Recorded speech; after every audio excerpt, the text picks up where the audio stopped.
The kingdom of Hastinapur stood strong and powerful, but beneath its greatness, destiny was quietly weaving a dangerous future.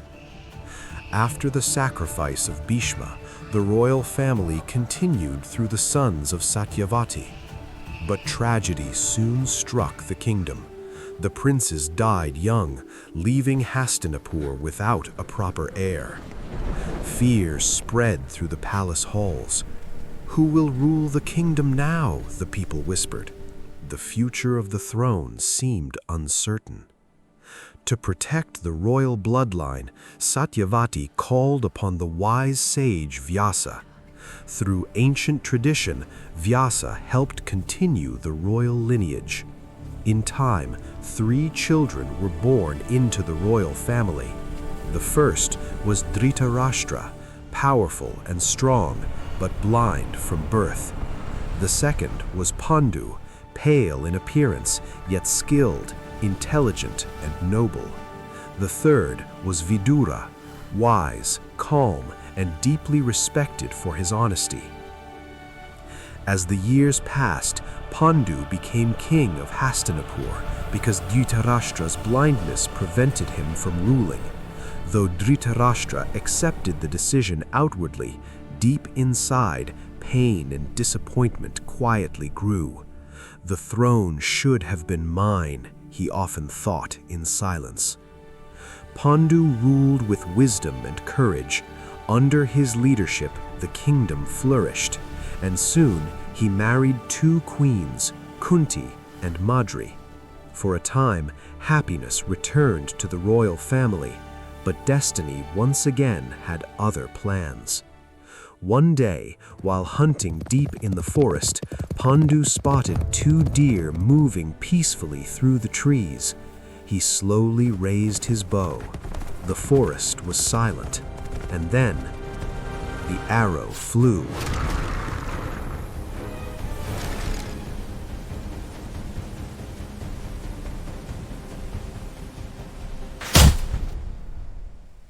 It struck the deer instantly. Pandu approached, his heart froze.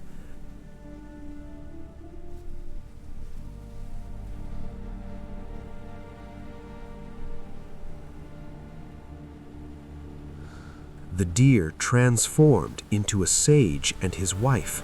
They had been living in the forest in animal form. The dying sage looked at Pandu with pain and anger.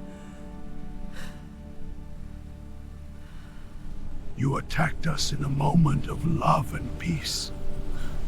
For this terrible act, I curse you. If you ever approach your wives with desire, you shall die instantly." "You attacked us in a moment of love and peace," he said weakly. "For this terrible act, I curse you. If you ever approach your wives with desire, you shall die instantly." The words hit Pandu like thunder. "No," Pandu whispered in horror. The curse shattered his future. Overcome with guilt and sorrow, Pandu gave up the throne and left for the forest with Kunti and Madri. Far away from the palace, they began living a quiet life among nature. Days turned into years. Though the forest was peaceful, Pandu's heart was not. One evening, he sat silently beside the fire, staring into the flames. Kunti noticed his sadness in his eyes.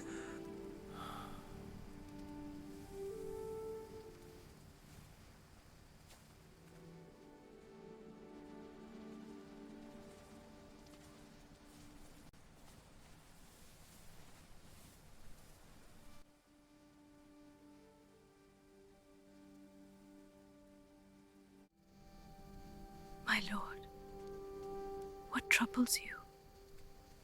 "My lord," she asked gently, "what troubles you?" Pandu lowered his head. I may never become a father. The future of our family will end with me. I may never become a father, he whispered painfully. The future of our family will end with me. Kunti's heart ached for him. Then, suddenly, she remembered something, the sacred mantra given to her long ago by sage Durvasa. With this mantra, you may call upon any god, and that god will bless you, the child, carrying divine powers. The mantra that could summon the gods themselves. Slowly, she revealed the secret to Pandu. At first, Pandu looked at her in disbelief. Then, hope slowly returned to his face. Kunti, perhaps destiny has not abandoned us after all. Kunti, he said softly, perhaps destiny has not abandoned us after all.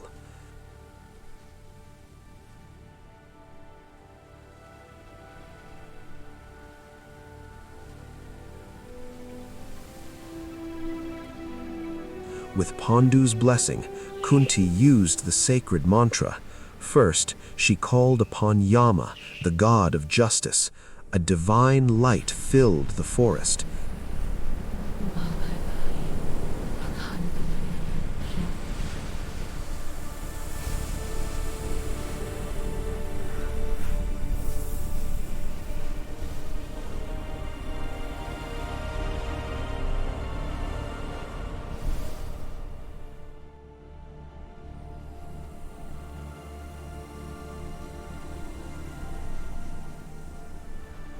And soon a son was born, calm, wise, and truthful from the very beginning. He was named Yudhishthira, the child who would one day become known for truth and righteousness. Next, Kunti called upon Vayu, the mighty god of wind. Storm clouds gathered across the sky. The trees shook violently. And from that divine blessing came a child of immense strength. Even as a baby, his power seemed unstoppable. He was named Bhima. Then Kunti called upon Indra, king of the heavens. Thunder echoed through the mountains. A brilliant light surrounded the forest.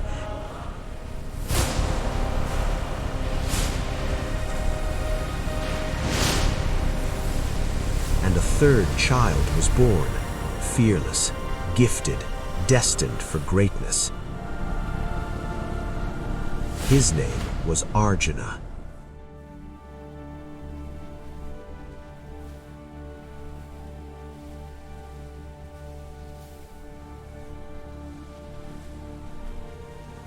Pandu's joy returned.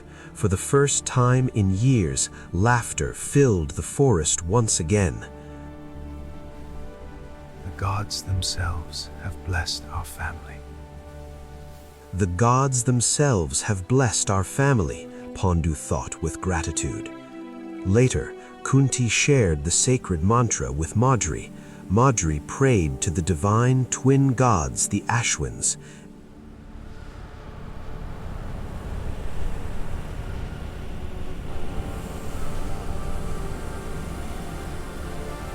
And soon she gave birth to two sons, Nakula and Sahadeva.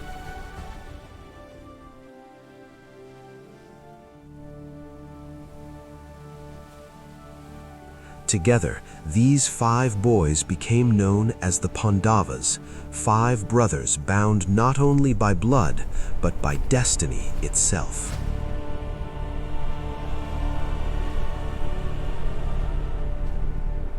But far away in Hastinapur, another birth was taking place. Gandhari, wife of Dhritarashtra, had waited a very long time for a child. When she learned that Kunti had already given birth to sons, jealousy and frustration filled her heart.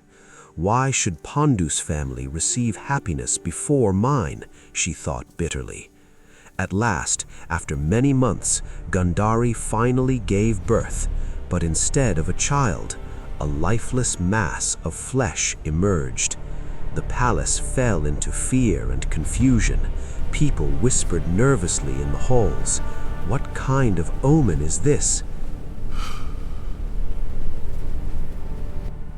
Then sage Vyasa arrived. Using his spiritual power, he divided the strange mass into 100 pieces and placed them into pots filled with sacred herbs and oil.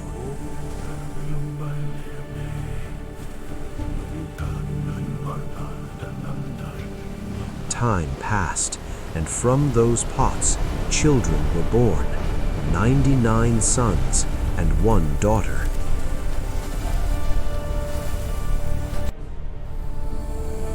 The firstborn among them was Duryodhana, but the moment Duryodhana entered the world, strange signs appeared across the kingdom.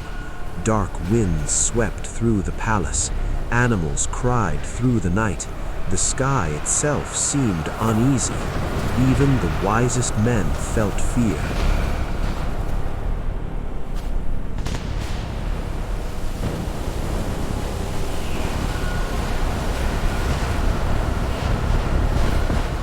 Vidura stepped forward gravely.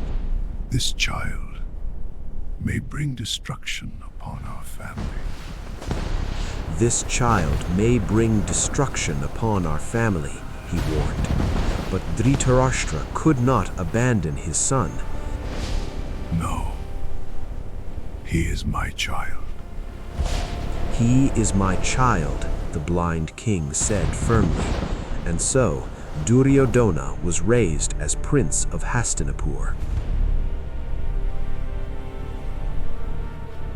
From that moment on, 2 powerful families now existed, the 5 Pandavas and the 100 Kauravas, cousins, raised under the same roof, but destiny had already begun pulling them towards conflict.